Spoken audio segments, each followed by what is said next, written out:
चलिए आज बात करते हैं भारत के एक ऐसे राज्य की जो अपने आप में कई दिलचस्प विरोधाभासों से भरा है और वो राज्य है छत्तीसगढ़। और यहीं से कहानी की सबसे दिलचस्प बात शुरू होती है। सोचिए, एक तरफ तो ये भारत के सबसे नए राज्यों में से एक है, साल 2000 में ही तो बना।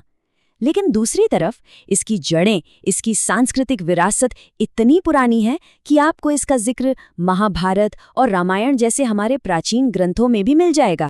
और बात सिर्फ इतिहास की नहीं है, अभी हाल ही में इस राज्य ने कुछ ऐसा कर दिखाया जिसने वाकई कई लोगों को चौंका दिया। यूएन के जो सस्टेनेबल डेवलपमेंट गोल्स हैं, उसके इंडेक्स में छत्तीसगढ़ को फ्रंट रनर का दर्जा मिला है। मतलब सबसे तेजी से आगे बढ़ने वाले राज्यों में से एक। ये कोई छोटी मोटी बात नहीं है, ये एक बहुत बड़ी कामयाबी है। तो सवाल यही उठता है कि ये सब हुआ कैसे? एक ऐसा राज्य जिसका जन्म ही इस वादे पर हुआ था कि सबको बराबर का विकास मिलेगा, वो इस मुकाम तक कैसे पहुंचा? और इससे भी बड़ा सवाल, इस तेज दौड़ती तरक्की का उसकी हजारों साल पुरानी संस्कृति पर क्या असर पड़ रहा है? ठीक है, तो चलिए इन्हीं सवालों के जवाब ढूंढते हैं और छत्तीसगढ़ की कहानी को परत दर परत समझते हैं। शुरुआत करते हैं इसके बनने की वजह से। आखिर ये राज्य बना ही क्यों था? देखिए, ये कोई रातों रात लिया गया फैसला बिल्कुल नहीं था। एक अलग छत्तीसगढ़ की मांग लगभग एक सदी पुरानी है। पहली बार आवाज उठी थी 1924 में, और फिर दशकों के लंबे राजनीतिक संघर्ष के बाद आखिरकार 1 नवंबर 2000 को ये सपना सच हुआ। और यहाँ एक बहुत जरूरी बात समझनी होगी। इस राज्य की नींव भाषा के आधार पर नहीं रखी गई थी, जैसा कि कई दूसरे राज्यों के साथ हुआ। नहीं, इसकी मांग पूरी तरह से सामाजिक राजनीतिक थी। लोगों की उम्मीद थी कि एक छोटा राज्य होने से यहाँ के संसाधनों का बेहतर इस्तेमाल होगा और विकास का फायदा हर किसी तक पहुंचेगा, खासकर उन आदिवासी और पिछड़े समुदायों तक जो बड़े मध्य प्रदेश में कहीं न कहीं खुद को हाशिए पर महसूस कर रहे थे। तो ये तो हुई बनने की बात। अब जरा छत्तीसगढ़ की आत्मा में उतरते हैं, देखते हैं इसकी संस्कृति, इसकी कला और इसकी पहचान को। और छत्तीसगढ़ की सांस्कृतिक आत्मा को समझना हो तो तीजन बाई की कहानी से बेहतर कुछ हो ही नहीं सकता। वो पंडवानी की, मतलब महाभारत की कथाओं को गाने के एक विश्व प्रसिद्ध कलाकार हैं। वो परधी जनजाति से आती हैं और उन्होंने एक बहुत बड़ी परंपरा तोड़ी। पहले महिलाएं सिर्फ बैठकर गाती थीं, लेकिन तीजन बाई ने पुरुषों के इस क्षेत्र में आकर खड़े होकर पूरे जोश और ताकत से गाना शुरू किया। लेकिन ये आसान नहीं था। इस बगावत की वजह से उनके अपने ही समुदाय ने उन्हें बाहर कर दिया था, सोचिए। पर उन्होंने हार नहीं मानी और अपनी कला के लिए उनका यही जुनून था जिसने उन्हें पद्म विभूषण जैसे भारत के सर्वोच्च सम्मान तक पहुंचाया। देखिए, तीजन बाई की कहानी इस पूरे रंगीन ताने बाने का बस एक धागा है। छत्तीसगढ़ तो कई आदिवासी समुदायों का घर है और हर समुदाय की अपनी एक अलग, एक अनूठी पहचान है जिसका प्रकृति से एक बहुत ही गहरा रिश्ता है। ये विविधता सच में कमाल की है। एक तरफ गोंड जनजाति की विश्व प्रसिद्ध पेंटिंग्स हैं, तो दूसरी तरफ बैगा जनजाति को जड़ी बूटियों का गहरा ज्ञान है। और फिर बाइसन हॉर्न मारिया का वो अनोखा नृत्य। मतलब यहाँ संस्कृति हर कोने में, हर रूप में जिंदा है। अच्छा, संस्कृति से थोड़ा आगे बढ़ते हैं और अब यहाँ की राजनीति को समझने की कोशिश करते हैं। छत्तीसगढ़ की पॉलिटिक्स भी काफी दिलचस्प है।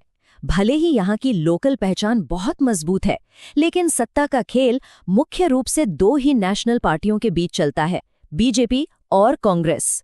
और यहाँ चुनाव जीतने के लिए सिर्फ जाति का समीकरण ही काफी नहीं है।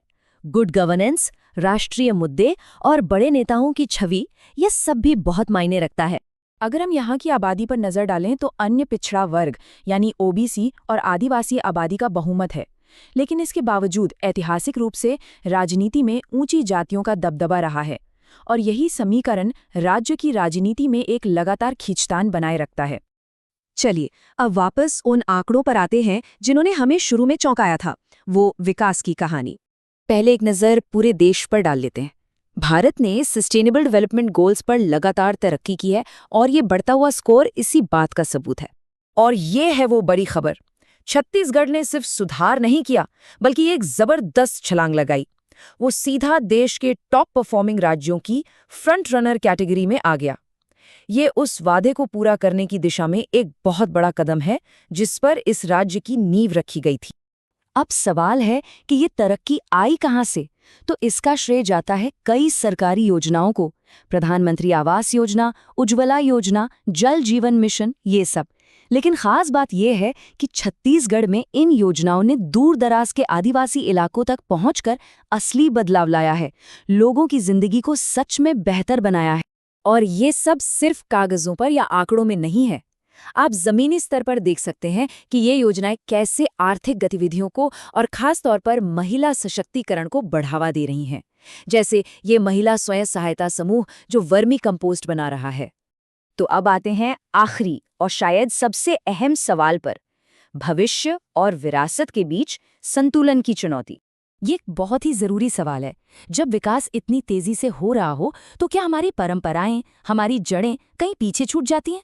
और यही आज छत्तीसगढ़ के सामने सबसे बड़ी दुविधा है। देखिए, एक तरफ आर्थिक विकास, उद्योग, नौकरियां, इन सब की जरूरत है, लेकिन दूसरी तरफ इन्हीं प्रोजेक्ट्स की वजह से पारंपरिक जीवन शैली और जमीन के अधिकारों पर भी खतरा मंडराता है। तो असली चुनौती इसी में है, आधुनिकीकरण की इस दौड़ और राज्य की सांस्कृतिक आत्मा की रक्षा के बीच एक संतुलन बनाना। तो हम आपको इसी सवाल के साथ छोड़े जाते हैं। क्या छत्तीसगढ़ अपनी हजारों साल पुरानी आत्मा को, अपनी विरासत को संजोकर रखते हुए एक कामयाब और मॉडर्न भविष्य बना सकता है? इसका जवाब जो भी होगा, वही छत्तीसगढ़ की आगे की कहानी लिखेगा।